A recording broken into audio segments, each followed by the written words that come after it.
Once you get to the UFC, your rise is pretty meteoric. You have to get up and train because some other guy is getting up to beat you. Darren, the Gorilla Till!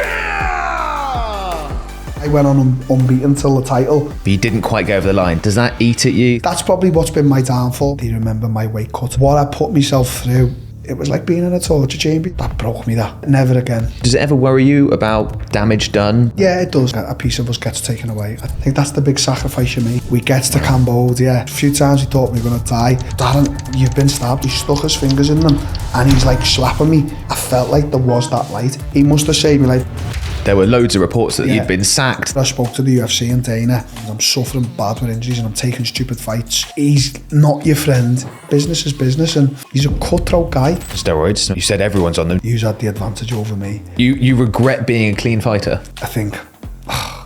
On the podcast today, I've got a former UFC star who opens up on his near-death experience, his rise and fall, and future mega fights. Okay, so I wanted to start at the beginning and ask, why did you want to become an MMA fighter in the first place? Well, I didn't want to become an MMA fighter. I wanted to just become a fighter in general. So, okay. I remember I actually used to play football before I did any like type of martial arts, and my dad used to go to the local gym where we lived in Liverpool, just right outside the city centre. Small gym, just your typical Rocky gym, like a few bags, dusty weights. Just that proper like intimidating gym, you know, for the regular folk. So I used to just go with my dad. I'd just mess about it, a few bags. I'd always look at the fighters training the ring. This was when I'm talking like when I was 10 years of age. And then as a few years went on, I was sort of the naughty kid in school and stuff like that, and I was getting into trouble a lot on the football pitch. So it was like sort of, it got to that stage with my mum and dad where they had a conversation where he's got too much energy for the football here. You know, let's get him into something else. So my dad took me along to like a Muay Thai gym. This was like 20 minutes from our house, and I was only a kid, but I was quite a tall kid, and I just fell in love with like the whole idea of fighting, like sparring and just learning it. But it kind of went on from there. Then it was just like I became a little bit obsessed. I got kicked out of school, so my mum moved me into, at that time my mum and dad had split up. Just quickly, was that for fighting? Is that why you got kicked out of school? Yeah, just your general. I wasn't like a nasty kid. I was just a naughty kid. I didn't want to concentrate. Okay. There was two classes I used to concentrate on, and that was PE and history. I loved history. Right. Yeah. PE. Everything else wasn't interested. So okay. I wasn't a bad kid. I was just a naughty kid. Yeah. And at the same time, the fighting had sort of took over at that point. So my mum and dad had split up. My mum moved me to a school by my father's, and same thing happened there. Got kicked out. So at that point, my mum, she sort of didn't believe in the fighting at that time. It was all, everything for her was academic, school, you have to learn, school.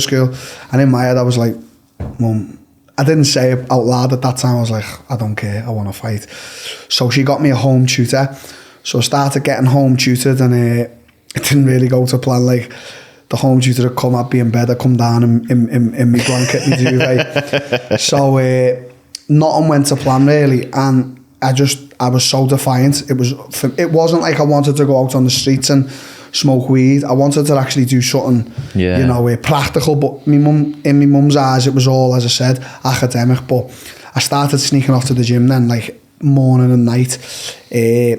I was going on my bike, but I didn't have much support at that time. Like, I was a little bit defiant to my family, my father, my mother, even my granddad and my uncle and that. So I sort of like had a little agreement with the guy in the gym. I was like, listen, I've got no money, but I want to fight. I want to do this for a living. I want to become I basically said, I want to become the best fighter in the world. And he was like, sounds, well, you know, we'll put a little bit of discipline into, you know, you're going to clean the gym every day. Yeah, okay. And that's going to cover your fees. So that was kind of... It's a good deal. It was a good deal. It was. So this was, you know, I was a Muay Thai fighter at this time. Travelled all around the world on my own. Went to Thailand when I was like 16, 17. Lived there for like a few months with a few famous world Muay Thai fighters. I had 3 fights there. I fought in Romania. I fought in Canada for a world title. I don't know what, as a young age in Muay Thai. But then it started getting to a little bit of a crosswires here. Muay Thai wasn't a big sort of mainstream sport like MMA and boxing is now. Yeah. So the money wasn't in it and stuff like that. So I sort of sat back one day, and this was after having a conversation with a world Muay Thai champion. I won't name his name, but he probably knows who he is if he ever sees this. And he was telling me in between fights, title fights, that he was a postman. And I was like, wow, that's crazy. That I was like, he's at the top level, and he's still having to do. He's the best I've ever seen. Even to this day, I probably regard him as one of the best to go down. I hope he doesn't mind me saying this, but I haven't said his name, so no one knows who it is. But he knows if he see this. And I thought, wow, you're a postman and you are this good. I thought, maybe this isn't for me. So took a step back, and at that time there was a very famous gym in my city called Timecodes, where many great fighters, as my friend who's come with me today, Paul Kelly, Terry Etten, unbelievable stable of fighters. So I thought, okay, maybe this is it for me. I'll test this MMA out. So went down the gym, had a few private sessions with Terry, and then one day he says to me like, why don't you come and do a bit of sparring, get into it, really good. But the coach, Colin, he wasn't your typical coach, it was very, very disciplined, like regiment sergeant type, like you were lucky if you got a hello out of him on a day. So, but I kind of liked that. I liked it. So goes to the gym and just gets my ass absolutely kicked up and down the gym by every single man and his dog in there. And I thought, come out, I was on the bus and my nose and my face was busted, and I was like, I'm going to go back there tomorrow and get revenge. Like, this ain't happening to me. And the story just goes from there. That's when I just became so attached to MMA and in love, and I thought, yeah, this is for me now. Awesome. So just drilling on a few things you said there. You said your mum wasn't interested or didn't really want you to fight. Was that from didn't think you could make a living at it, or didn't want you to take the damage maybe? I think there was a few things. Like my mother was sort of, when we were kids, she was very a strict parent. Like we grew up in like a very a rough area in Liverpool, where it was so easy for you to go to one side of like the law or the other. Like you could have just ended up in like, and all my friends, were muddled up in that. Even me, a little bit of my life. And I think she was just very strict on the fact, like, no, I want you to go to school. I want you to finish like your GCSEs. I want you to get a, academic, be that academic kid, whatever. But she'd never been in the gym. And I used to say, Mum, you don't understand. I'm the best kid in the gym. Yeah. And it's probably every kid does say that to them. Like every kid thinks that the mum makes the best roast dinners. It's the same thing. Yeah. So, I don't think she's seen it at that point. I don't think my uncle, now I'm very close with, seen it. My dad's seen it sort of to a point, but he wasn't in the picture as much. Him and my mum, we'd split up, so it was sort of, back to my dad's, back to my mother's. And yeah, I just don't think she's seen it, but I knew. I knew, my coach knew. And to be honest with you, as long as I knew, I was very strong-headed, and it paid off. I remember when I had my second UFC fight in Dublin, and I got like a $50,000 bonus, and I looked at my mum and I was like, there you go, $50,000, who makes that in a night? And that's just the bonus, Yeah. Come on, mum. Yeah. So it was...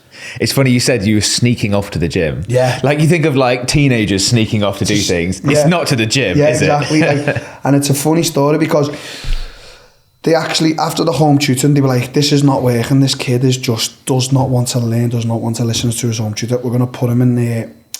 It was like work maintenance thing, it was called. I was working in like a church called Nazareth House in Crosby in Liverpool. And I had to go there and, just do maintenance on the garden and stuff like that. And I remember I used to just make up lies just to go to the gym. Like, that's what you wanted to do. all I was doing. Yeah. So I don't think it was a bad thing to be doing. Well, if you hadn't had that singular focus, then what are the chances that you'd have achieved what you've achieved, But maybe I'd have just been in a job. I don't think I would have, because I'm very strong-minded. I'm very laser focused when I get my mind on something. Yeah. But maybe I would have been in a job I wouldn't have liked. Maybe I would have been chasing like something else. But I feel like I fitted into what I chose, and that's all that my life's ever been up to now. I'm 31, and it's all it's ever going to be. I don't think I'm ever going to move on to something else, as let's say a hobby or a career-driven thing. I don't know. Interesting. Well, I'll definitely ask you about future plans later on. You said you moved around as early as 16, 17. You went and lived abroad. I mean, that is a big step to take. Did you have to really convince your parents to do that? How did that come about? Well, as I say, because I was very defiant, I was sort of living from my mother's to my granddad's to my uncle's, even at one point to my nan's who lived far away, because you know, I was just that kid. It was like they all thought I was lost, but I knew I wasn't. I was like, right. I know what I want.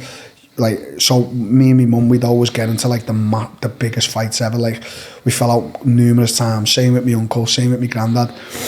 My granddad was very supportive. He was very, like, every time I go down, it was like 20 quid, 30 quid, you know, for the gym and that. Yeah. And I went down to him one day. I was in college, right? So obviously I'd moved on to college at this point, wasn't interested. I was doing a public service, so it was like the army and stuff, and I was just in there. I was just like, I couldn't give a fuck what's going on here. Yeah. But I think it was like 2-3 months through college, I was like, nah, I'm off. And I had a little bit of money. I think I had money off of claims in a car crash or something. Right. And the girl, I don't remember to this day, I've never seen her since, but the girl who used to work the reception in college, I asked her to book me flight to Thailand. I was like, I'm going to go to Thailand, mate. I'm going to go wear my tyres and I'm going to, so what? She's like, really, who are you going with? I was like, I'm going on my own. Yeah. It's like 16 going on to 17. Booked the flight, booked the National Express bus to come to London, get the flight from London to Bangkok with a stopover, and I come back to my granddad and I'm like, Grandad, I'm going to Thailand. He was like, what? So I was packing my bag saying it, and he was like, are you for real? And I was like, I'm going to Thailand. Like, don't try and stop me. You either come with me, take me to the bus stop or not. So next morning, wakes up, takes me to the bus stop, and he's just looking at me as if to say, what are you doing? Wow. And then gets to Thailand. Had a few friends who had spoke to on Facebook back in the time who were there.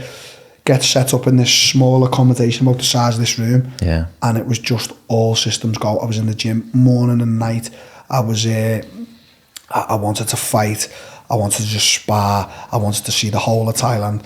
I actually, crazy story, travelled from the gate. They got me a fight in Cambodia. So we took like an 18-hour bus journey at the time through one of the most dangerous roads in the whole of like Southeast Asia. Like the army are always like thinking, and that there was a few times we thought we were going to die. We get to Cambodia, just a mad turn of events. Like when I went to Thailand, just so much happened. Did you enjoy it? Did you feel homesick? No, I've never felt homesick. No. I felt like, I don't know, I felt like I was just experiencing something that not many people get to experience, and I felt good. Not once did I think, back home, this, that. You know, I was never interested in having girlfriends or anything like that. You know what I mean? It wasn't, my whole focus was just fighting. It was just fighting. And obviously a great place for that, particularly Muay Thai. Yeah. You also moved to Brazil, didn't you? Yeah, again. I didn't get homesick once. No. So. How long were you in Brazil for? So, to the exact day, I was in Brazil 4 exact years. Wow. From the day I left to the day I came back was exactly 4 years to the exact day. And what age was that? What age were you? So I left to go when I was 19, just turning 20, and I came back when I was 24. So, you know, you don't just go, I didn't just go for 6 months. I sort of set a life up out there. Like, as I say, I've still got stuff back there to go to, you know, friends. I've got a daughter. Yeah. So I've got a whole other life in Brazil. Wow. And why did you go? Sorry? Why did you go? I was, you know, at the time when I was training MMA back here in England with me coaching and stuff in Carbon, I was, you know, as I say, I've always been a defiant person. I've never been a bad kid, but been defiant, you know, probably went down a few wrong paths and stuff like that, not to go into much detail, but that was it really. And we was out in a nightclub once, and we just had a bit of trouble with these other lads, and long story short, one of my friends gets into it with a lad, so there's like a big scuffle, and I'm obviously, you know, first over there, and I didn't feel it at the time, but at the time I had a white t-shirt on. I had a white, it was pure white, and in the back of the club it was very dark, so you couldn't see, but then like when all the trouble had like led out onto like the front bit, it was an underground club, people were just looking at me, and my top was just like completely soaked in, like, I didn't know, but it was just red. And that's when one of my friends was going, Darren, you've been stabbed. And I was like, no, I haven't. And then like, it was crazy. This was like 10 minutes after I'd been stabbed. It sort of like kicked in that I'd been stabbed, the shock. And I remember just being on the stairs and just like sort of slumping. But I was still with it. To this day, I can still remember vividly every single like thing what happened. So I've like sort of slumped on the stairs and I'm like looking, and the doorman at the time who knew me were like, you could see the shock on their faces. Yeah. I'm looking at a few of my friends. There was like a girl or two out. They were just like, you know, when everyone's just, you can see them mortified in the face. They're not crying, they're just mortified because they're not, you don't see it every day, do you? So exactly. So the head doorman, he's like sort of picked me up. As I say, I'm a big lad, so he's like struggling to get me outside, and he puts me up against like the brick walls outside, and he sits me up. Now I'm very aware what's going on at this time. I'm conscious. I can see my friend there. He was crying at this point. I can see the girl we were. She was crying. People are crowding, and he's like he's getting his other doorman to surface them off. And next minute, I just never forget. Like I didn't feel it, but he stuck his fingers in my wound. I've got like 2 wounds. He stuck his fingers in them, and I'm just like sat there and just like dazing off. And he's like slapping me, you need to stay awake. But every time I felt like I dazed off. I know this sounds crazy, like I don't, you know, in this world people believe in God, they don't. I felt like there was that light. Every time I closed my eyes, I can still remember vividly to this day. So like, I'd do that and I'd like accept that, be like, oh my God, I'm dying here, wow. And he'd slap me, Darren, I can't let you close your eyes. Like that's what, fair play to him. Like, he must have saved my life, because every time I closed my eyes, I could see something. It wasn't like black, I could see a light, and I was like, wow, this is death, like I'm gonna die here. Ambulance comes, and this is where it gets like a little bit freaky, because I can still remember it. So they put me in the ambulance at this point. I can't remember if I was in there with someone or not. And I'm lying there, and the woman's, you know, they're obviously trying relentlessly to keep me alive at this point. I'm nearly dying. And I keep asking her, like I'm so conscious as well, it's so crazy at the time, like I'm so conscious, and I can still remember now. And I'm saying to her, like, am I gonna die? And she wasn't answering me. Right, yeah. So I was like, that's when I started getting shaken. I was like, she's trying to keep me alive here. I get shivers now when I talk about it. And I bet. Like, am I dying, love? Please, I want to just know if I'm dying. Wouldn't answer me. She must have injected me something, because the next day, or it was like the next 2 days, I've woke up. My mother's at the end of the bed, and I'm just like, you know, when you're so zapped, like you can't explain it. You're that zapped, something that horrific and traumatic's happened to you. I was zapped, so I woke up, felt like my eyes, I felt like, I don't know, like it must feel like how crackheads feel if they've had like a thing. So I was like, wow. And I was looking at my mother, and she was like, Darren, like what the hell? And I was like, so I didn't die, Mum. And she's like, so we're talking, and she's like, Darren, I can't believe it. Then the doctor comes in, who was actually a friend of the gym's, and he's like, you okay, Mr. Till? And that, he used to always call me Mr. Till. And I say, what's happening? He's like, wow. He's like, you are lucky. And I went, why? He went, the place where you got stabbed, where it punctured, it was like that close away from your heart. He was like, if that touched your heart, then you'd have bled out. I was like, he went, I just want to tell you, someone is definitely looking down on you. Wow. Like that. And I just, you know, when you're just so shocked, you're zapped. Obviously, my mother then, she's back and forth from the hospital. I'm just, a lot of time to think. I was like, wow, this is like, this is life. This has got to be life-changing now. And that's when obviously it come about. Like, it was like, I think you might need to go to Brazil for a few years, Darren, and sort of even get more focused here. And you know, you want to chase this dream of being a world champion, being a top level fighter. You know, you're not going to do it here while you're getting stabbed. So it was sort of a conversation between me and my coach and a few of the fighters at the gym. There was like, you know, maybe that's the best place for you at the moment. I'll get back to my conversation with Darren in a second. Before I do, I've just got a very quick favour to ask, and that's to please click the subscribe button. Now, we want to have the biggest and best guests possible on this podcast and build the best possible community. For that, we need subscribers. Now, currently 97% of people who watch the videos on this channel aren't subscribed, so please click that subscribe button. That will really help change the trajectory of the show. I cannot do it without you. Let's get back to it. That's an amazing story and a real near-death experience that 100%. Then led to you changing your life. I can remember it. Like, it's not like I go, you know, when you can't, like from years ago, I can remember sitting on that wall and closing my eyes and just seeing this big light. And I remember just being like, I'm gonna die. Wow, this is crazy. You were that close, and that doorman was the guy. Doorman, whatever. I don't know. I've always been a guy who don't know what I believe in. I'm sort of a guy who just, you know, all options open. But it was a crazy experience, and that's where Brazil come about.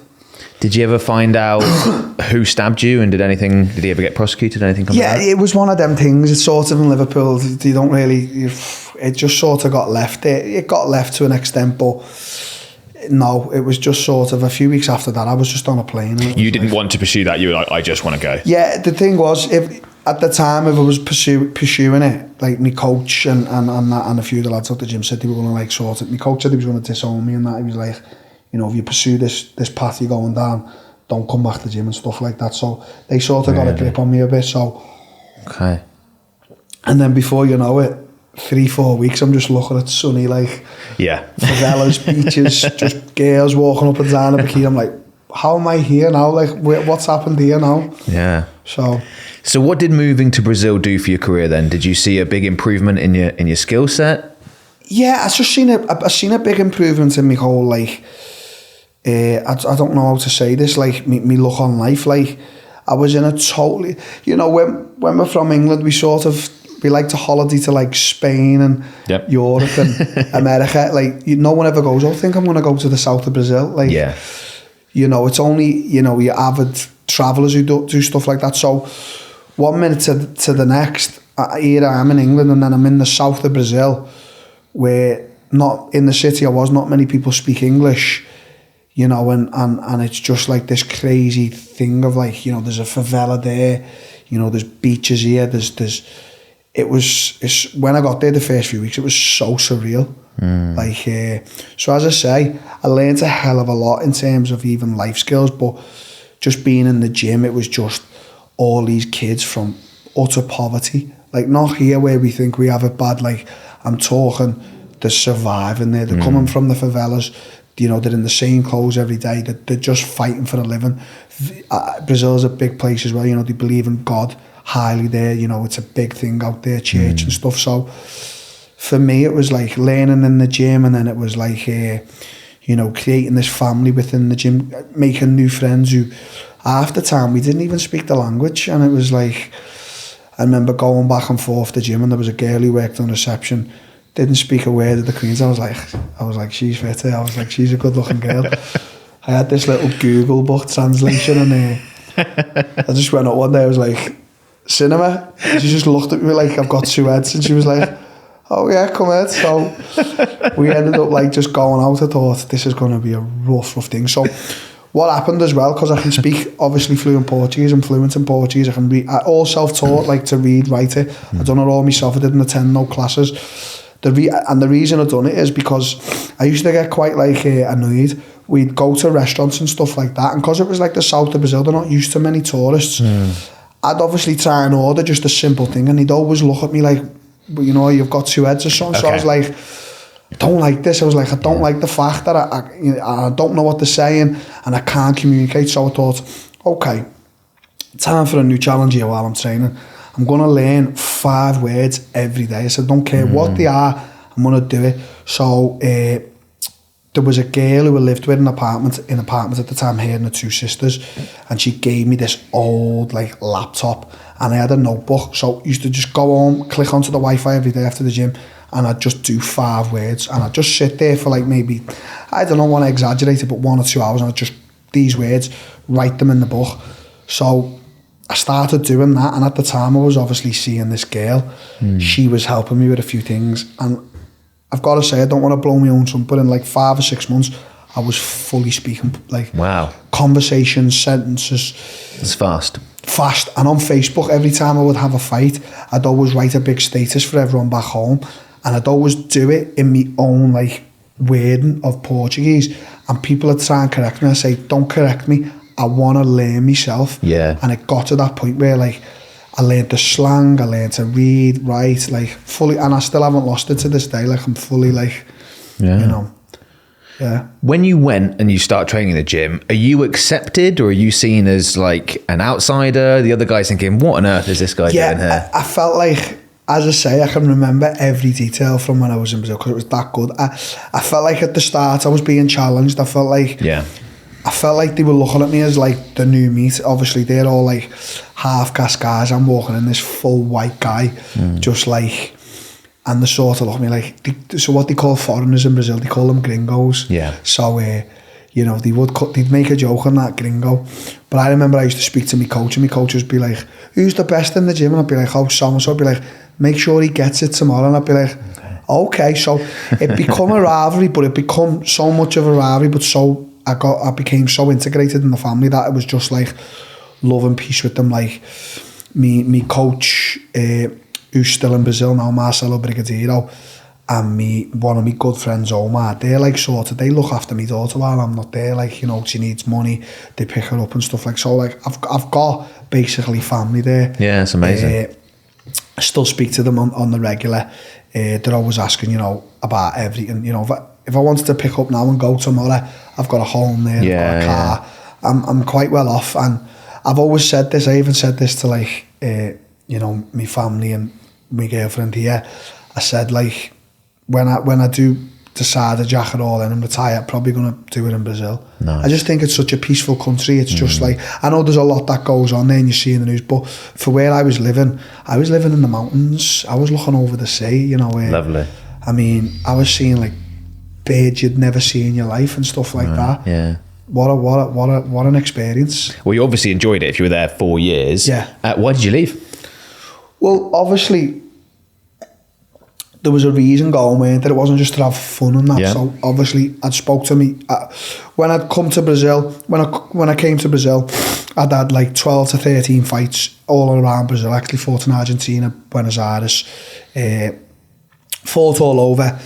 Was unbeaten, and the UFC obviously contacted me. And they contacted you whilst you were still in Brazil? Yeah. They were like, because what happened was I'd fought this fighter, spoke Portuguese and stuff like that, and the UFC, who is this? Yeah. White guy, but like, just doesn't look Brazilian, smashing out lines of Brazilian, and also beating everyone. Like, who is this guy? So they were like, we want him to fight in Brazil, in Goiânia. So Goiânia is the north of Brazil, like by the capital and stuff like that.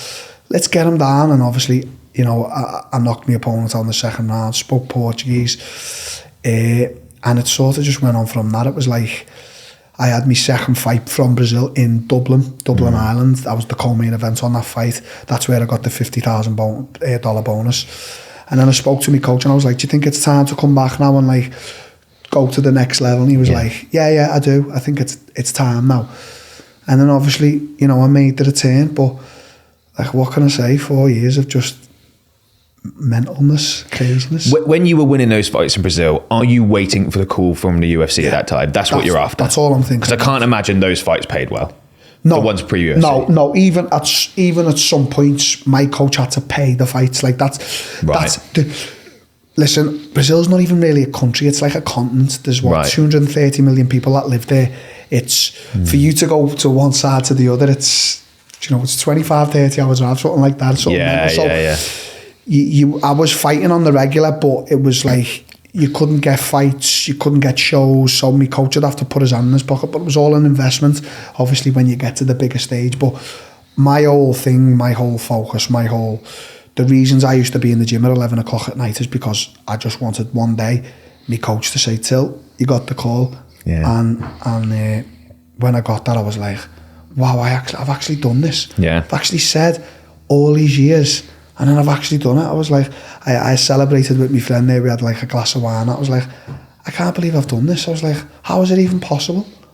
Just to get to the UFC, never mind where I went in the UFC as well, but it's like a 1% thing on earth to people to actually manage to get to them type of smaller percentage than that, I'm sure. Same as football and same as other sports. So yeah, it was and I done it on my own. You know, I had help along the way, but it wasn't like I didn't have no financial support along the way. I didn't have no like backers or sponsors who believe. I just done it all myself, and like that's why I always say to this day, no one's paid my rent throughout my life. You know what I mean? So I don't know a lot of people, not only the people who stayed with me and who are with me now, but I got to that whole way all on my own. Yeah, that's awesome.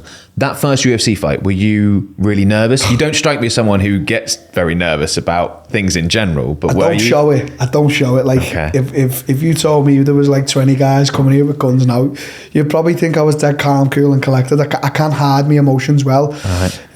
A lot of people always said like I'm emotionless, but yeah, I was in the back. I was in the back bit. I can hear a full arena just full of Brazilians, all obviously chanting for the other guy as well because he was Brazilian. I'm thinking, you wanted this, Darren, but bloody hell is a price to pay. Like, when you have a fight, I always try to explain like this: when you have a fight on the street, you don't have time to think. You just have a fight, and after you go, whoa, that was crazy. Yeah. Imagine preparing 8-9 weeks to fight somebody, going to sleep and thinking, what's that guy doing?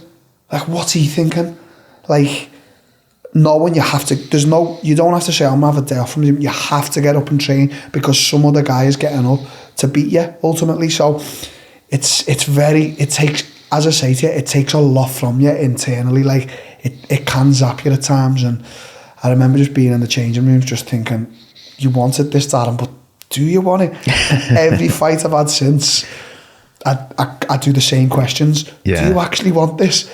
And then when it's done, said and done, whether you win or lose, you're like, there's no better feeling on it. Drugs, anything can't come close to it. Not drink alcohol is just like, it's like jumping out of a plane, you know, the adrenaline. It's crazy.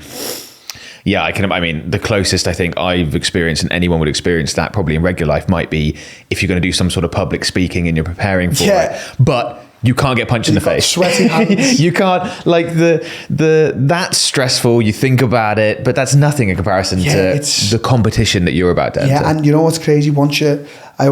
Every fighter will tell you this up and down the head. Once you get that first like punch or you give it, everything goes. You're like, then in the zone. You're just in a fight and it's like, wow, what was it? Okay, we're in a fight. But until that, it's just that type of gear. It's crazy. It's crazy.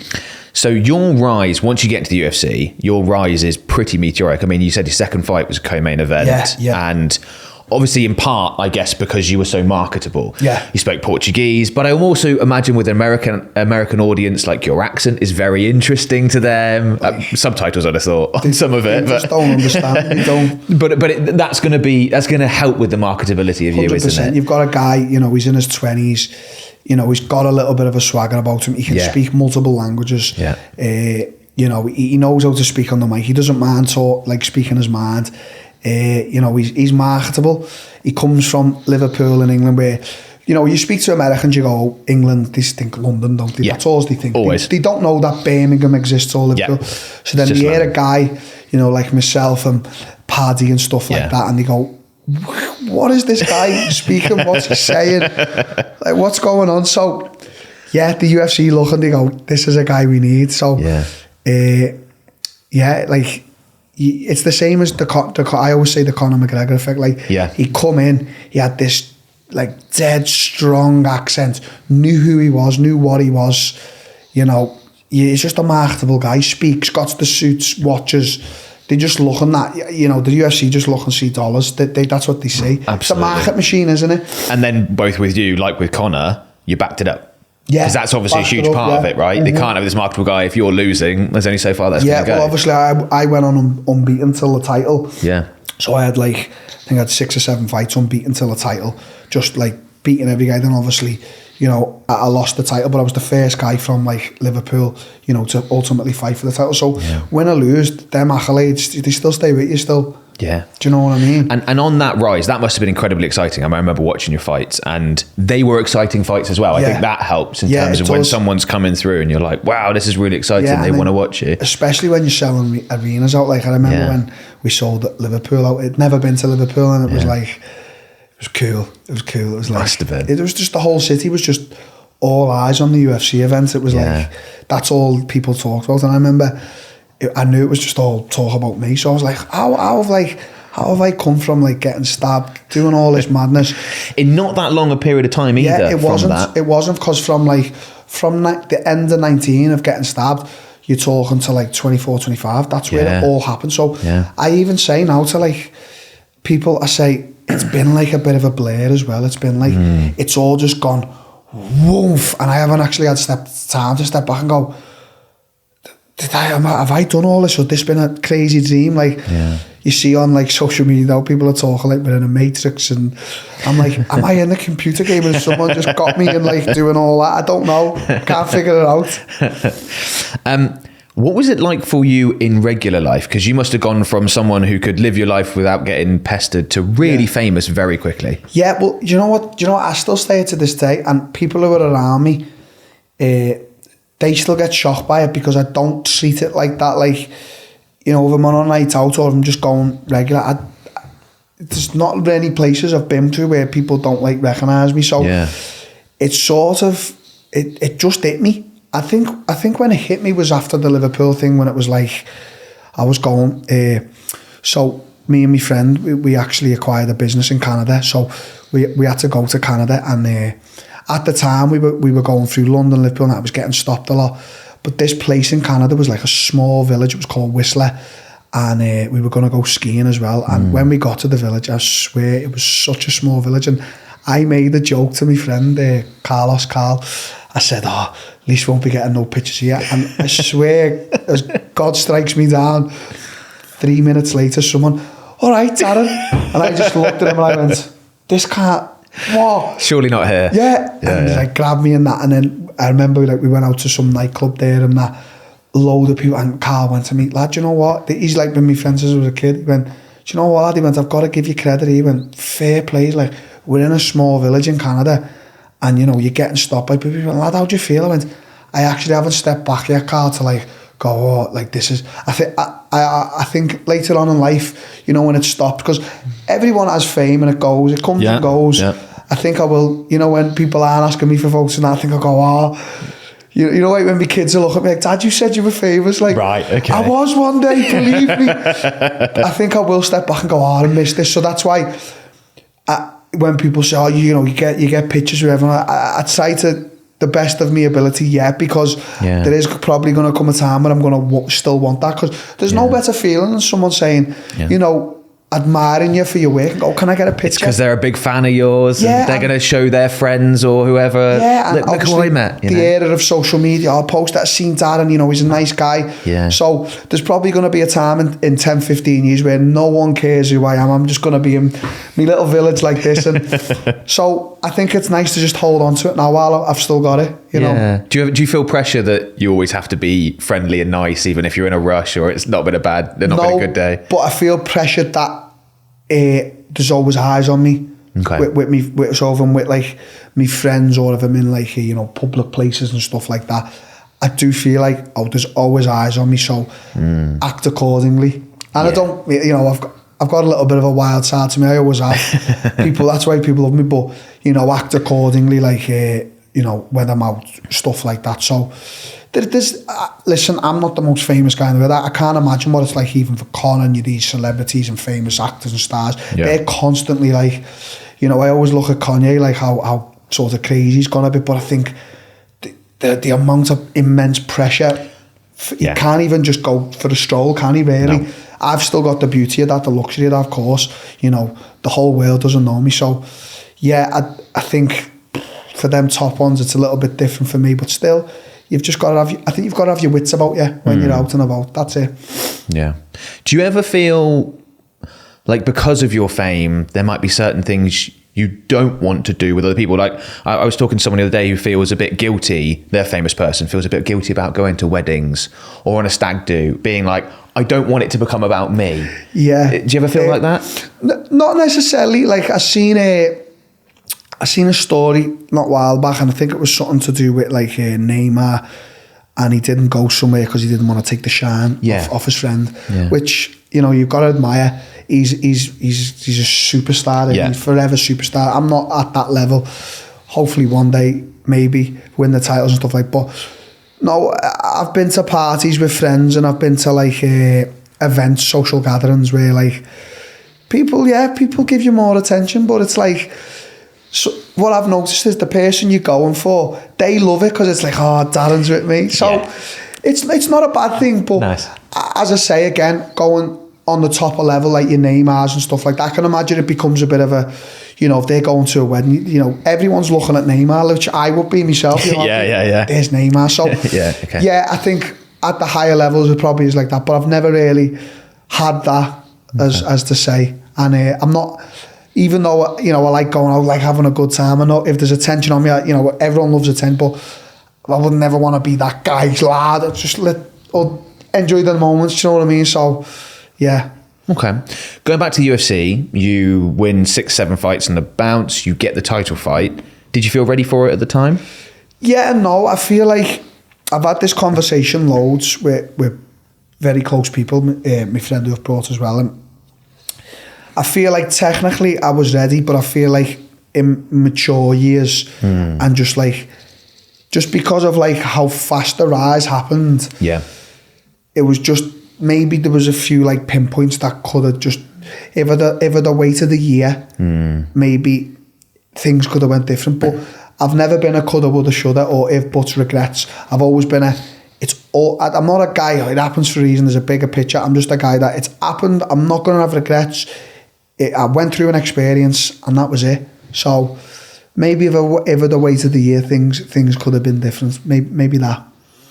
And then how does it feel now that obviously you got the title fight, you got so close, but I mean, you know, you said you're not done yet, but you didn't quite go over the line. Does that eat at you, thinking I could have? A little bit, but what I will say is, I remember for that fight camp as well, I literally gave it me all. Like there was no stone unturned, cutting weight, training. I was in the best shape I've ever been in my life. So yeah, there is a little bit of the tiniest bit of coulda, woulda, shouldas. You know, we all look back on our past. I look back on that fight, and yeah. But you know what? As I say to you, I'm still in the moment now. I've still got loads to give and prove, and as long as I know my story's not over and I've still got this and that to do, my whole experience from getting stabbed, from being a little naughty kid in school, from you know, knowing that I've come through all of this, and even now at 31 I've done it on my own. Like I'm quite proud of myself. Yeah. You know, I had people along the way, me coaches, certain friends, you know, certain families and members, but ultimately I know that when I was travelling to these countries all on my own, there was no like, you know, partner with me, no one was with me.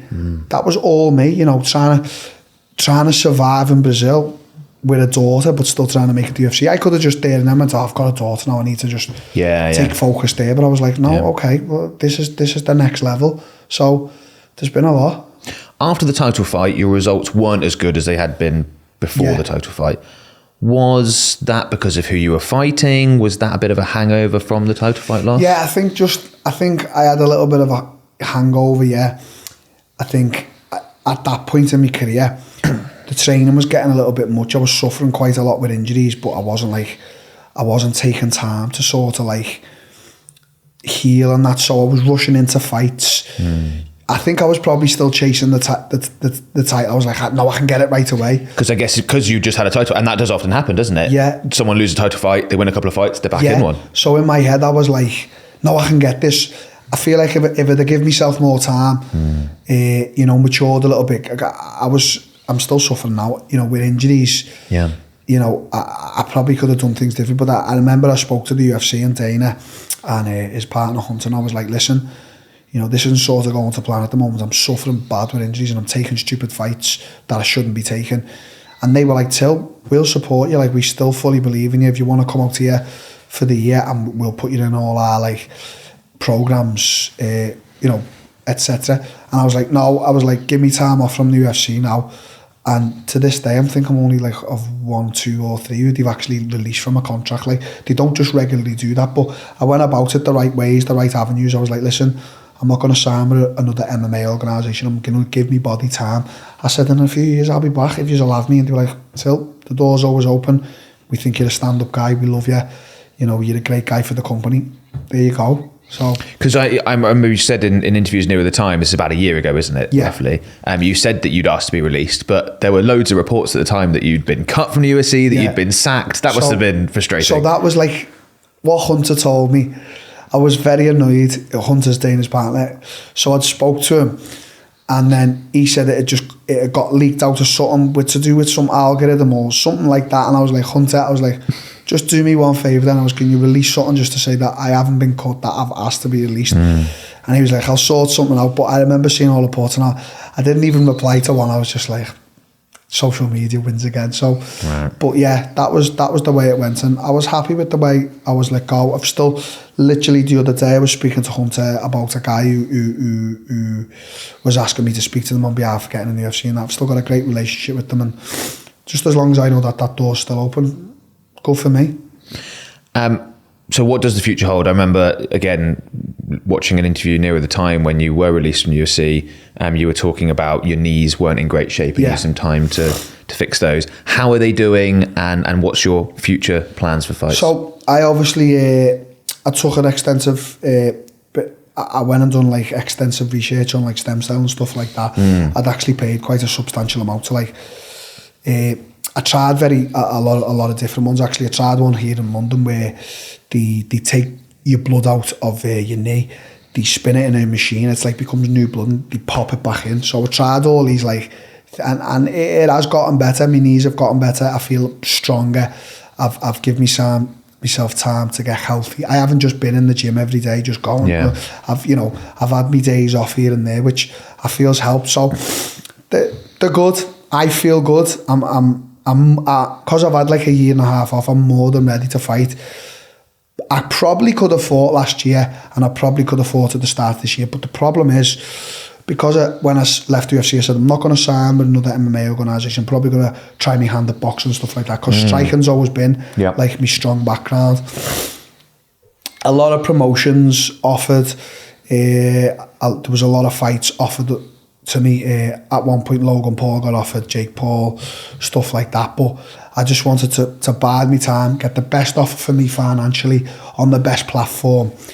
We're all in my favour for once. So in just a few weeks, I'm going to have fight news. It's going to be interesting. It's going to be good fight news. I'm going to fight probably 3 or 4 times this year, all in boxing. Wow, okay. Hopefully 1 or 2 of them are going to be really big fights, what people have been waiting for.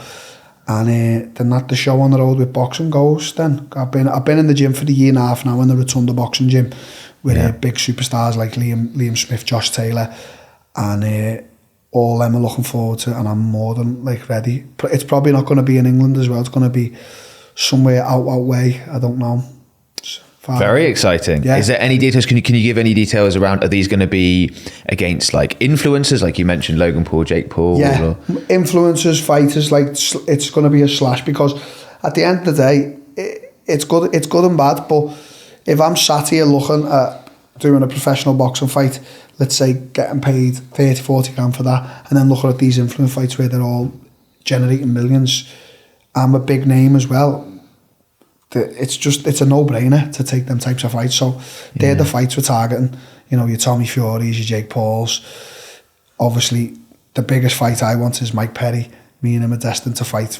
It's about, how long are they making out? 2018, 24, 6 years. Masvidal was talking the other day about fighting me, getting that rematch. Yeah. So on home soil as well, he said he'd come to Liverpool. So these are all massive fights that I am. As soon as I have my first fight now announced, I'm going to be chasing all of that. I'm going to be chasing them. Do you see this now as a time to cash in? I guess on what you've done, the career you've built, the name you've got. I see this as a time to cash in, make smart moves, smart investments with the right people. Then once I've done, because I'm only 30 now. Once I've done 1 or 2 years of cashing in, as I'm going to say, because that's exactly what I'm looking to do. I think it's time. Maybe I'll phone my good friend Kamzat Chimaev and say, right, I'm coming to Russia. Time to knuckle down. Dana, I'm back. Will you have me back, please? Maybe that's how the story goes. You know what I mean? I know he's my friend Kamzat's fighting now against Robert Whittaker, who I fought. Hope he wins, because then he gets the title shot. So it all could fall into place nicely for me. I've got many places to go, as I say. Brazil's on the tip of my tongue to go this year. I want to go back to Thailand. I've got many friends there. And ultimately, the place I want to try most now is Russia. I love the idea of the cold and snow. Like, I always think back to the Rocky film. You know, he's training for Ivan Drago, when he's walking through snow. That's my idea of, like, how you win a title.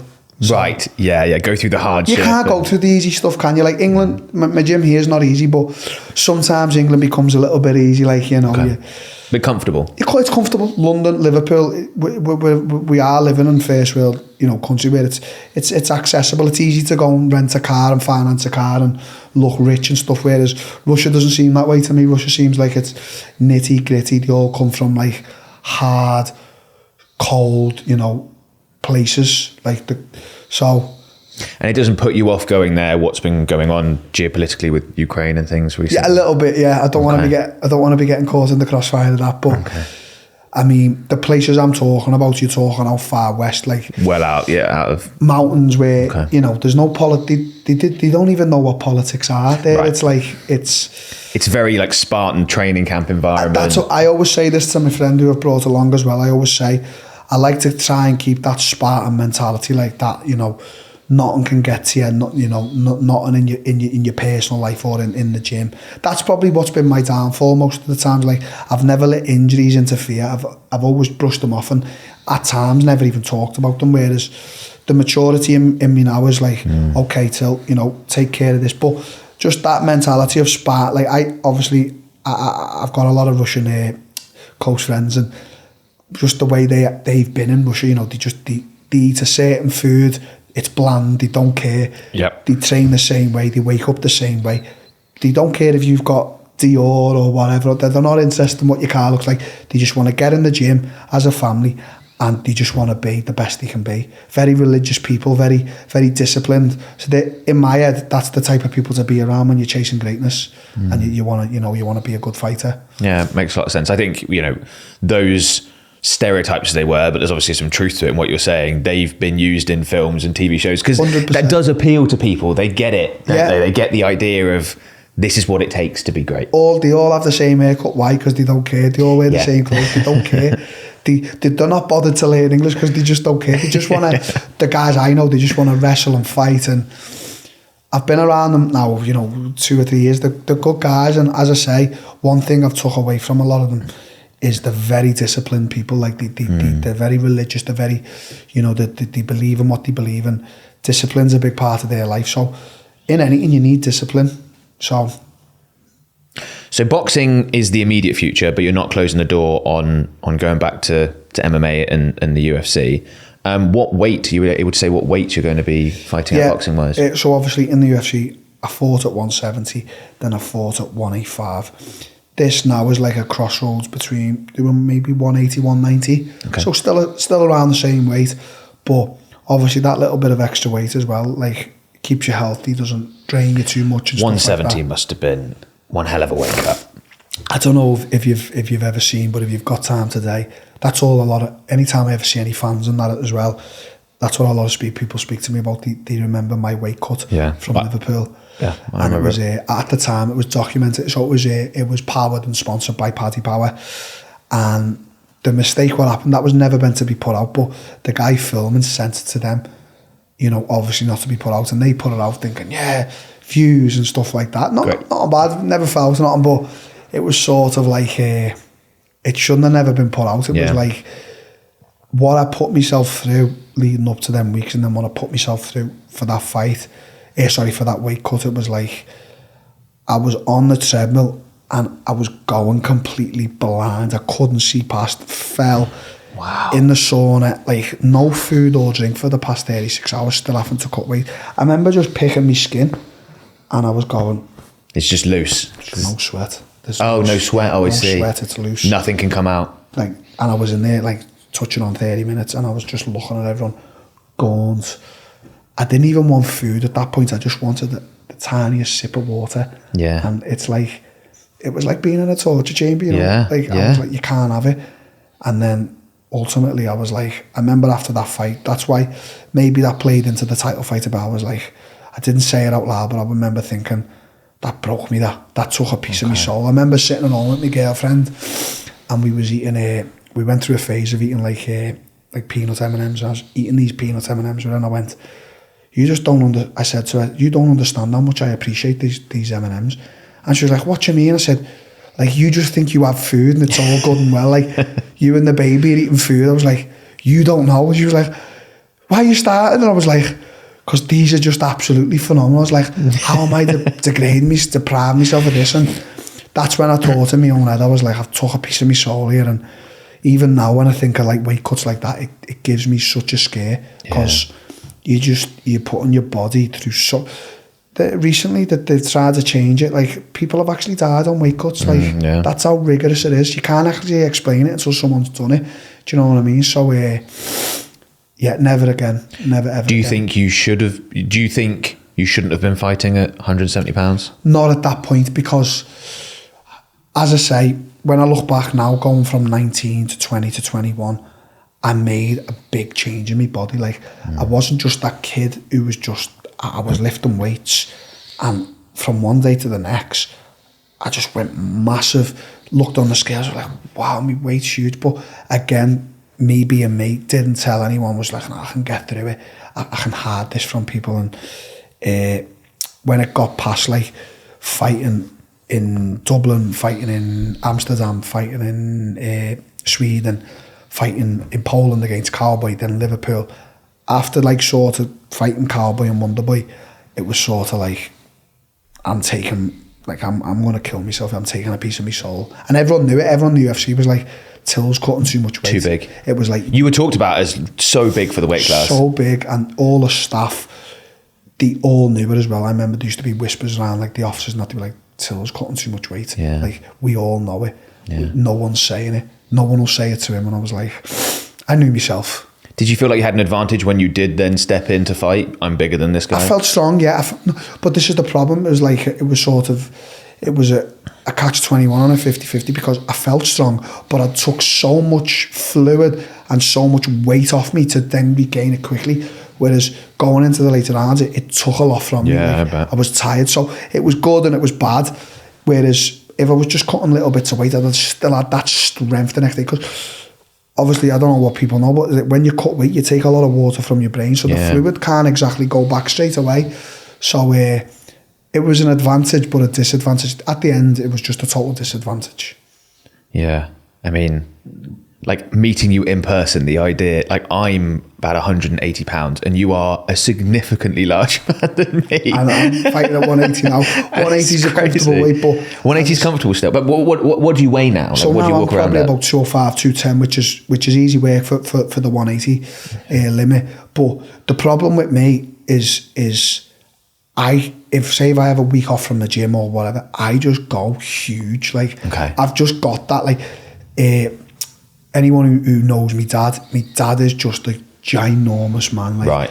Big hands, not tall, but, you know, just thick set. Yeah. And I'm just that guy. Like, I'm just so thick set. My legs are huge. So when people who've never seen me and they think they're at 170, they see me and go, wow, he's not like, so it is a shock. So, but it's not even my fault. If I take 2 days, 3 days off the gym and eat a little bit of food, it's like there's a big change in me. People go, wow, Darren's like 6'5" now. It's crazy. Yeah, I mean, I knew it was always talked about at the time that you were big for that weight class, but actually meet you personally, when you meet me in Perry, like, what? Wow, he's actually big. How on earth do you manage that? Dana White, obviously someone you've spoken with, worked with quite a lot. What's he like? He gets a lot of praise for his business skills. Yeah, do you know what? He gets a lot of praise and he gets a lot of stick sometimes at the time as well. I think the thing with Dana, I think you have to look at Dana as what he is. He's not your friend. He's got his own friends. He lives in Las Vegas. He gambles. He goes out to the club. He eats food with his friends who he's grew up with. I don't know who they are. I don't care to know. But if you're an athlete in this business, or you're, say, let's a fighter or someone, you know, and you're in this business and you say, no, I've spoke to Dana. Dana's genuine. He's my friend. I'm not saying he's not a genuine guy, but Dana's in the business of business, making fights, making the biggest fights possible. He's talking now about making a fight at the Sphere. Yeah. Mexican Independence Day, I think. Okay. Said it's actually going to cost him money. Like, that, really? That's the guy he is. He's a businessman. He wants to put on. He's a showman. So Do I think he's a genuine guy? Yeah. Do I think he's a nice guy? Yeah. But I think if it comes into business with Dana, I think he's cutthroat, and I think not on matters but business, and that he's not a bad guy for that. Business is business, and all the top businessmen around the world, I'm assuming, are in some sort of way the same. So I like him. I've got on with him. I've had food, just me and him. Seems like a nice guy, family man as well. But do I think he's my friend? I think he's got time for me. I think he would never say no to having a beer with me, but we're not friends. Yeah. It's business associates. He's going to appreciate what you brought to the UFC, what you could potentially still bring in the future, and beyond that, he's not going to bend over backwards to help you out or any other fighter. He's got his family, he's got his friends, he's got money.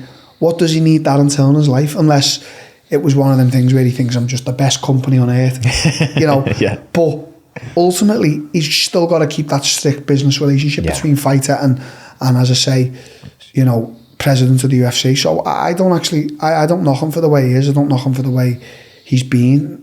Business is business. I mean, that is very genuine. That is very open. He's not hiding that fact or anything like that. I've seen him speak. I've seen the way he is.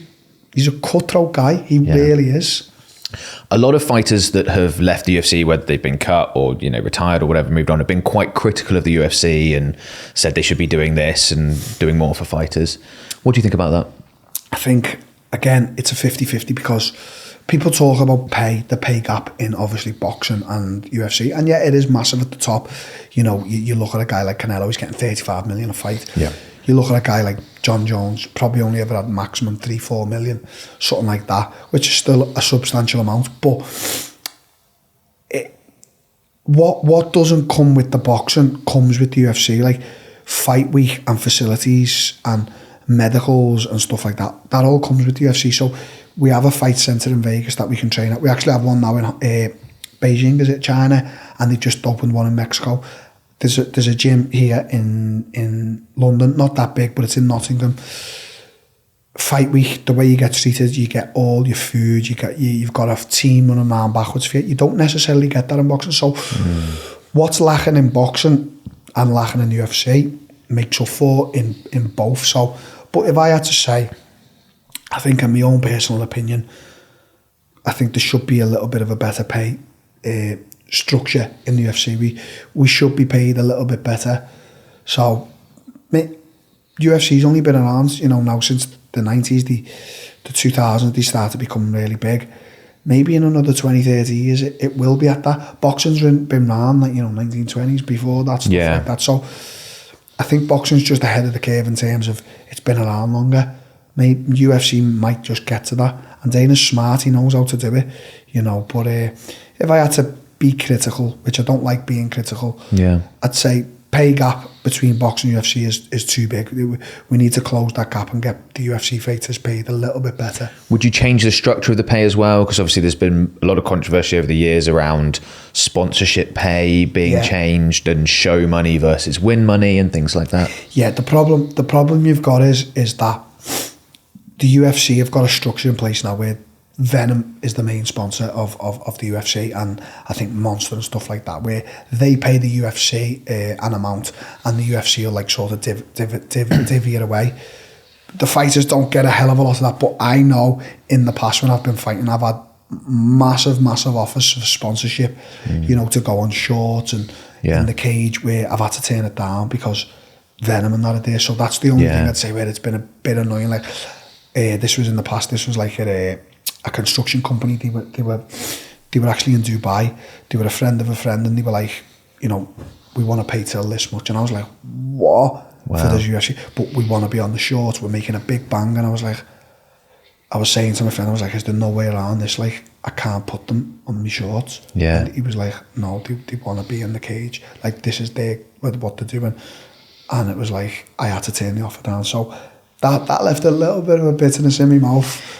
Are you able to say how much it was that they offered? It's about 150,000. Wow, just to have that on your shorts? Because what they wanted to do, they wanted to pay that up front.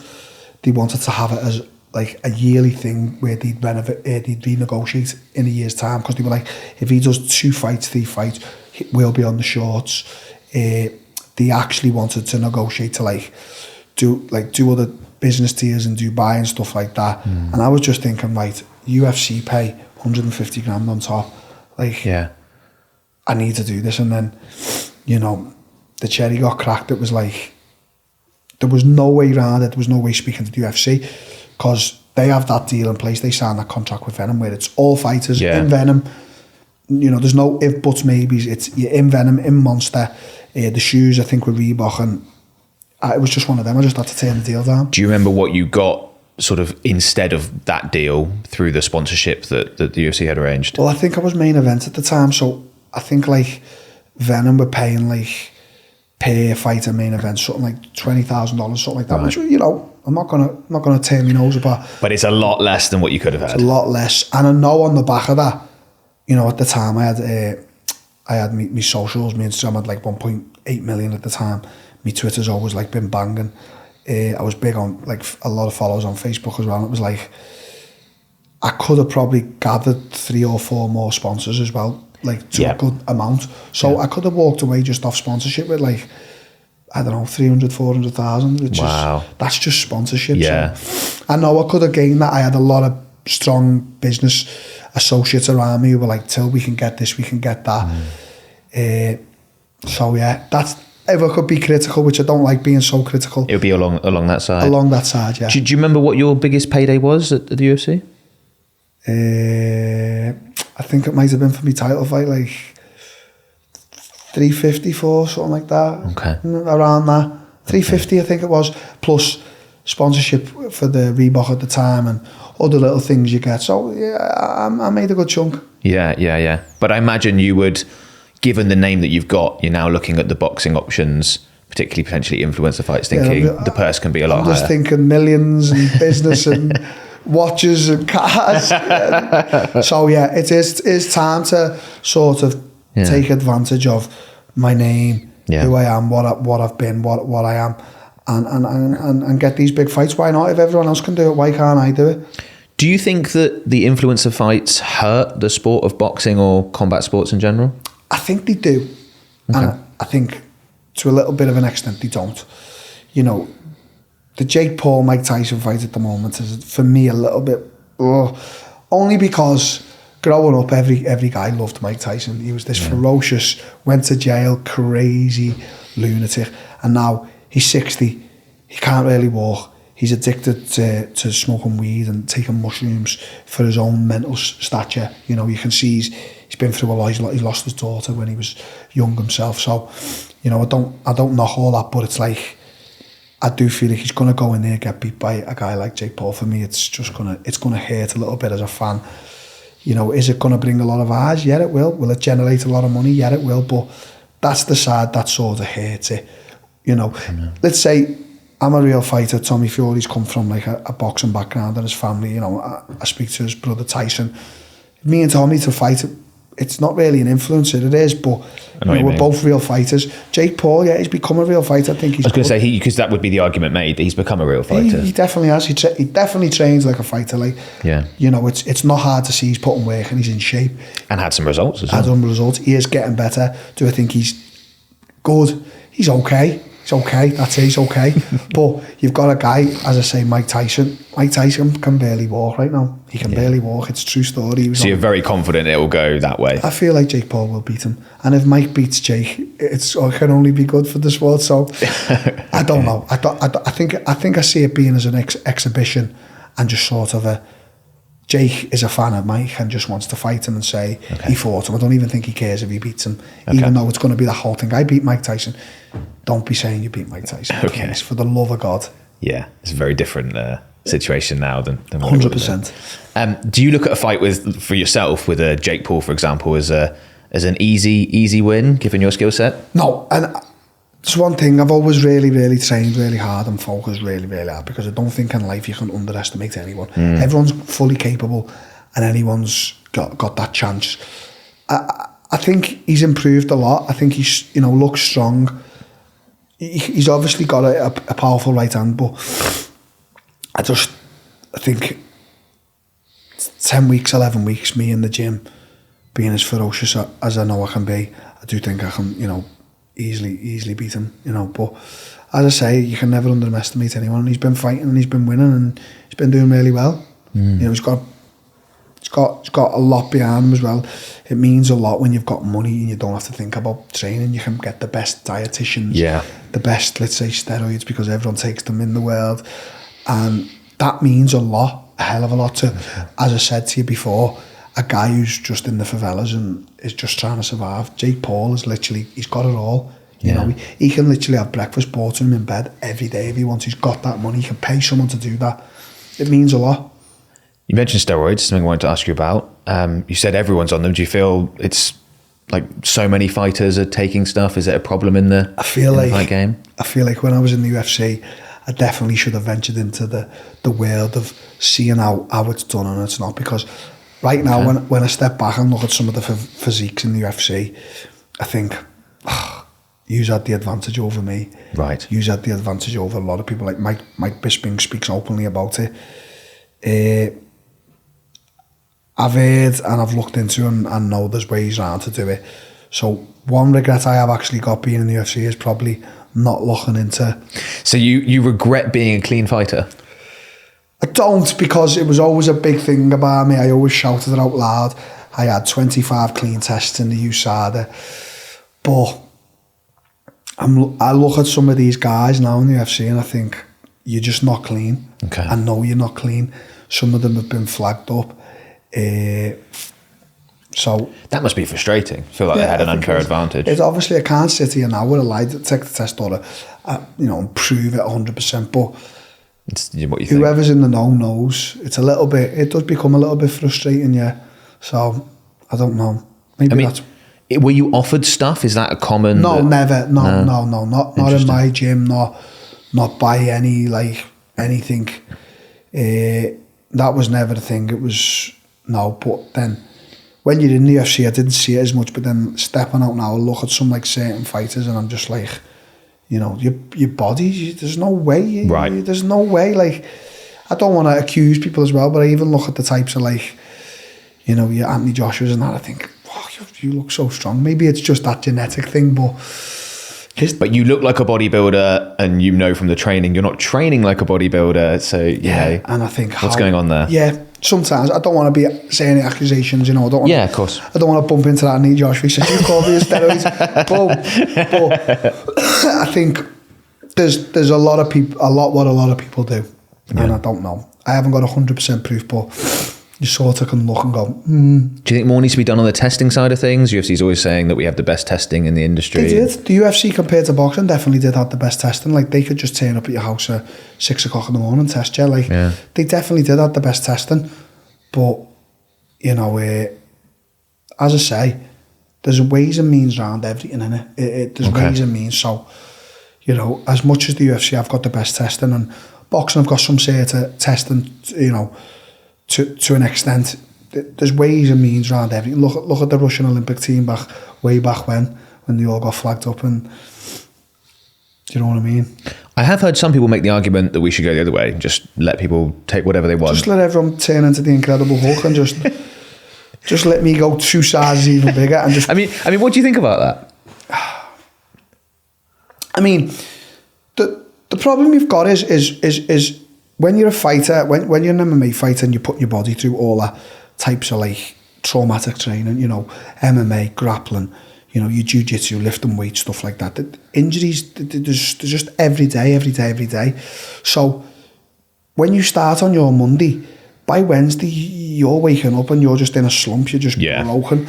So, maybe to an extent, terms of the recovery side of it and all stuff like that, but in terms of all the way it makes you strong in your neck, no. You could do more damage to your opponent. 100%. Yeah. So maybe the recovery side, let's look at that. But other side, maybe keep that away. Just recovery side, you know what I mean? So you could always have a scenario where some stuff is allowed because we know this aids recovery without adding force to you. But then again, where does the line go? Yeah, very difficult. It's where does the line go? I wanted to ask your opinion on some sort of characters within the sport. Start with Joe Rogan. What are your thoughts on him? I like Joe. I think he's a tremendously intelligent guy. I think he does a lot of research. His podcasts are fun. I think sometimes he talks a little bit too much, when he goes into them states he starts smoking weed, and I've seen he has a few beers on. I think he can go off into a little bit of a hole where I'm like, oh, this like, it sort of sends my head a little bit west. Okay. But all in all, seen him, been around him, nice guy, very respectful, loves the sport of fighting, you know, anything, boxing, martial arts, stuff like that. So he's a good guy to have in the sport. And as I say, you know, he brings all these intelligent, interesting characters on his podcast, and they're good to listen to, you know, like your David Goggins, Lex Fridman, is it? Yeah. So it's like, you know, he's a good ambassador for the sport and for just the general. I like his views on life as well. He's not afraid to speak his mind, and he's got one hell of a following. Yeah. So it's probably big enough to be uncancelable, so he's in that situation. Yeah, I think Joe is sort of at that level now where he's uncancelable, 100%. Thoughts on Conor McGregor? A little bit of a wild child. I like Conor. I like going on Twitter and listening to the shit he says. I like, every time I see him, he just seems to be at the moment drunk off Forge Stout or whatever it is. I like him. He's done a lot for the sport. He's made a hell of a lot of money. He's in movies now. Do you think he's done with fighting? Yeah. I think when you've got that much money and that much fame and that much like commitments to other things like movies, and that fighting isn't at the top of your list. He might like the idea of training and thinking he's coming back. I hope he proves me wrong, by the way. I love him in the sport, but very hard to come back when money's... He hasn't just got a little bit of money. He's got money that it's just outrageous. So for me, I think, but maybe he feels like since the break as well, he's got some unfinished business, which I feel he has, but the Conor McGregor of 2015, of 2016, 2017, I don't think he's quite that guy anymore. So I'd love to see him come back and beat people, but as I say, I think his focus is on other things now. I think he's a businessman now. Paddy the Baddy. I like Paddy again. I think Paddy's like a new Conor. Is he going to be a superstar on that scale, do you think? I think he already is. I think he's at that scale. I think fighting, in terms of superstar, I think fighting, he's got a little bit to go. You know, he's trying to break into the top 15 now. He's just beat Tony Ferguson. I'm sure he'll be fighting this year on the Manchester card.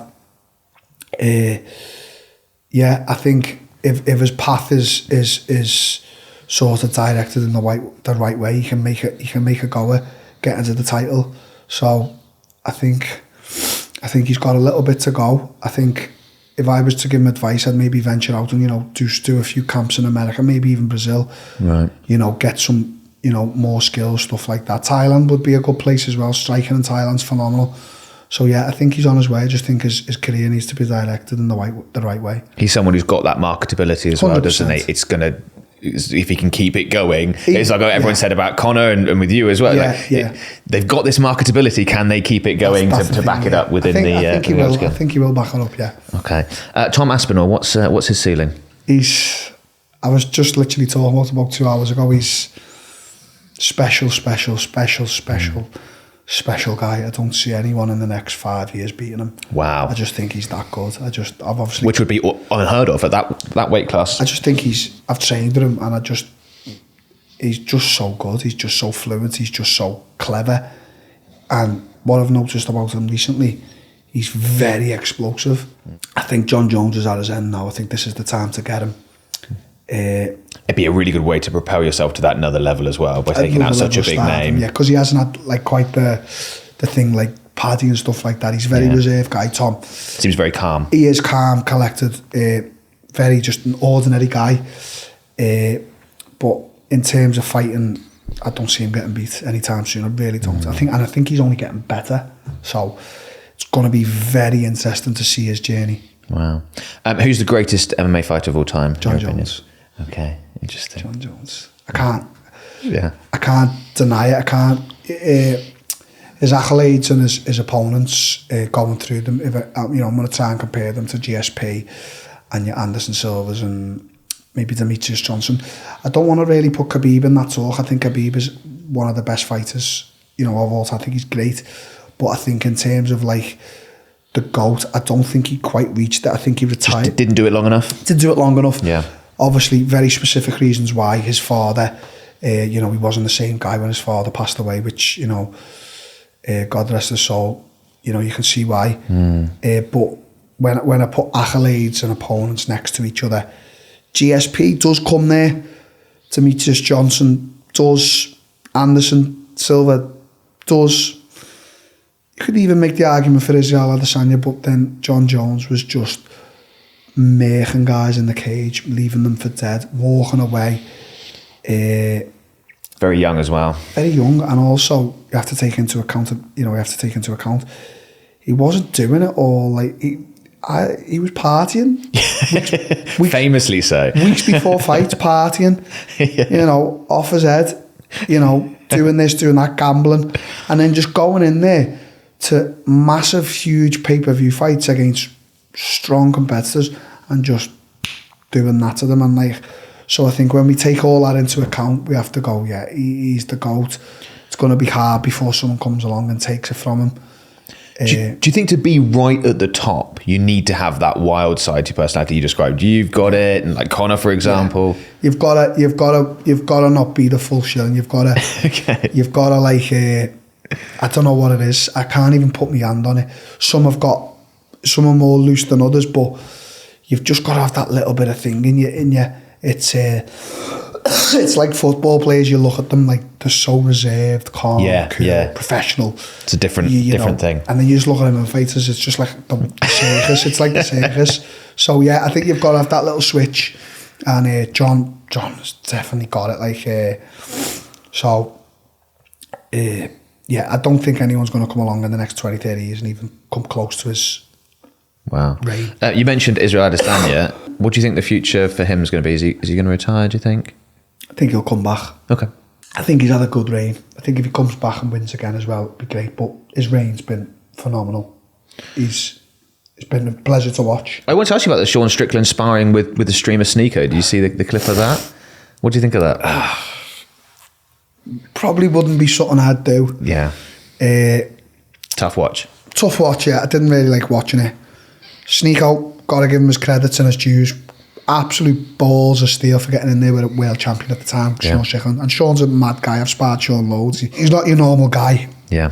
But probably wouldn't be how I would have approached something like that. I'd probably just, I don't know, tit for tat. Okay. Not my style. Yeah. But I guess to some extent you need to know who you're getting in there with. Sean's not. Right. he's a wild one. He is the wildest one in the UFC, I'd say. Really? Okay. Yeah. Biggest regret? You know what? This is going to sound a little bit mad, biggest regret, but my biggest regret is not putting my foot on the pedal in the 5th round against Robert Whittaker. Because I feel like I was winning the fight to Lennon. Obviously, he took me down like once or twice. And I feel like if I pushed more in the 5th round, which I could have because I had the gas tank, and I win that, I think a little bit of a trajectory could have been different. Yeah, that's a good one. So, when I always ask that question, and sometimes you get like big broad things, and sometimes you get something really specific that eats at people sometimes. That's at me now for 4 years. Right, okay. Exit plan. You're going to go boxing, maybe back to MMA, we'll see. Have you got a thought of, I'm going to be done fighting by this time? Yeah, 36 is probably me. Yeah. 36, yeah. So what's under the 5, 6, you'll be 30, 31? I'm 31 now. 31 now. I've got like 5 years left. I'm going to be done. Hopefully I'll have made the right choices financially and in fighting, and then I can just sit back, enjoy, maybe just be around the gym, just create fighters then, and you want to work in the space. Yeah, enjoy it more, not have that pressure of having to be in the gym 24/7 and being on your diet and stuff like that, and enjoy it more. I'll have worked 36, I'll have worked since I was 10 years of age for this. It's not like people start jobs when they're 16, 17, 18. Yeah. My job ultimately was 10, 12, 11. And there's a lot more sacrifices involved in your job. I'll have a lot more. So I think that'll be me then. I'll just gym, create fighters, and ultimately just look at them and try and bring them up the way I came and try and create a few great fighters myself. Awesome. Does it ever worry you about damage done with the weight cuts or blows taken or anything like that? Yeah, it does. I think at the end of it all, as I told you, I think a piece of us gets taken away. I think I think when we're 36, let's say for argument's sake, coming into 40, I think there's always a piece of us that gets left behind. I think your spouse can see it, your family can see it, and sometimes you can't see it yourself, but I think, weight cuts, blows to the head, ultimately just the gym every day, just that on your body is just a little tinier, doesn't stay, it goes, and I think that's the big sacrifice you make, though, isn't it? I think to experience those ultimate highs of highs, you've got to, something has ultimately got to be paid. There's a price to pay, isn't there? On the daily, like there's receipts and bills due at the end of the day, and for me, at the end of it all, let's say 36, going into argument's sake 40, that's what you leave behind, and it's actually a massive thing to leave behind, something of yourself, isn't it? But you've experienced all that money, height, fame, and all eyes on you in the cage when you're winning. That's what it takes. So we all have to just accept it and go, do you know what? Yeah. That seems like a very mature way of being it, because obviously some fighters are kind of in denial. They're like, nothing's going to ever hurt me or affect anything. It's that macho thing, and it's that alpha thing. Like, no, I'm this, I'm that. I haven't got this wrong. Or, ultimately, we're all taking little pieces of ourselves each day. The mental battle of fighting someone, as I told you, leading up 9-10 weeks. So, yeah.